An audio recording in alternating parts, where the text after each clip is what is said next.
Small moments can reveal big patterns in how people think, choose, and remember. In this compilation, ordinary behavior becomes a window into the hidden mechanics behind memory slips, social identity, motivation, and more. You walk into the next room, and the reason you came for is suddenly gone. The doorway seems to erase it. Usually, you were holding a small goal in short-term memory. Then you switched rooms, or switched tasks, and the setting changed. The brain uses mental context to organize those short-lived plans. When the context shifts, the old goal can lose its cue for a moment. That makes the lapse feel dramatic, even when it is only brief. The person pauses, scans the room, and the thought returns. So the missing thought was often waiting on the other side of the room. A hand on the handle, then the plan comes back with the next doorway. A person can look at a news headline about their racial group and quietly think, that affects my future too. The setting is simple. Someone is judging their own life chances while also thinking about what happens to their racial group. Linked-fate names that feeling of shared fate. It is the degree to which a person believes group outcomes are tied to personal well-being. That lens can change attention, trust, and decisions, because a group event starts to feel like a personal signal. In a crowded street, someone may read a passing moment through belonging, and carry that feeling into tomorrow's choices. A relaxation routine ended up in a clinic, not a spa. A patient sat quietly and followed guided breathing. The setting mattered. Pregnancy care and migraine care can bring stress and discomfort into the same appointment. British physiotherapist Jane Matters shaped relaxation training into a structured clinic tool. It was meant to help patients calm the body. That made the method practical. Instead of a dramatic cure, it gave people a way to manage stress-related discomfort during care. A chair, a calm room, and steady breathing carried the whole idea. In that moment, relaxation became part of patient care. After 8 years away, Gemma Hayter picked up darts again. The strange part is what happened first. Her friend became world champion.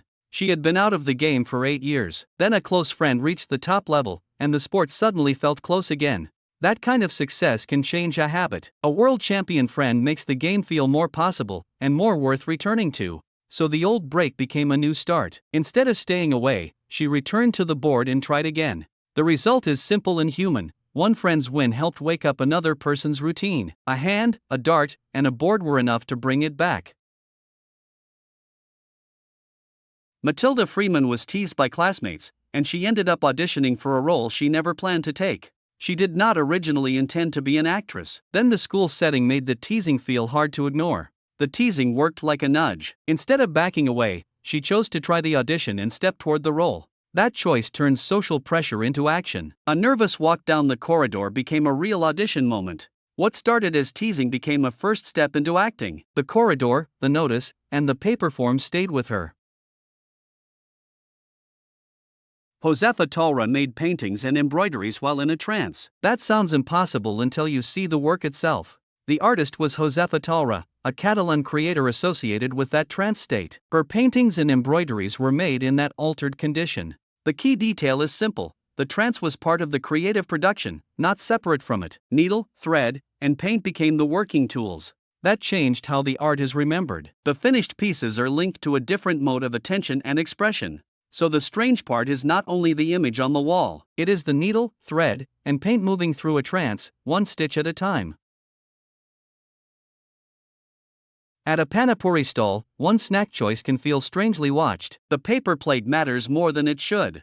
The setting is ordinary, a busy snack stall, a few people nearby, and a quick decision about what to eat. But gender norms can sit quietly inside that moment. Researchers have suggested that expectations about gender can influence panipuri consumption. In other words, the snack can carry a social signal, not just a taste.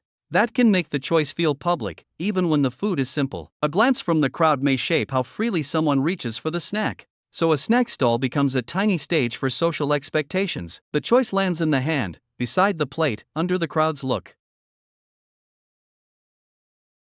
Helmut Lachenmann's Zweigefully starts from Leonardo da Vinci's words, not a normal music idea. That alone feels unusual. The setup is simple. Lachenmann took a text by Leonardo da Vinci as the base. The page becomes the starting point for the composition. That text points to Zweigefully, fear and desire. Lachenmann turns Leonardo's contrast into the piece's core idea.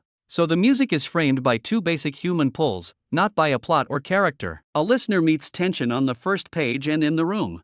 At the end, the score page still carries Leonardo's old contrast. Fear and desire sit quietly beside the notes, waiting on the stand. If one of these patterns felt familiar, the others probably will too. Subscribe for more careful stories about everyday behavior, and tell us which moment changed how you think about people.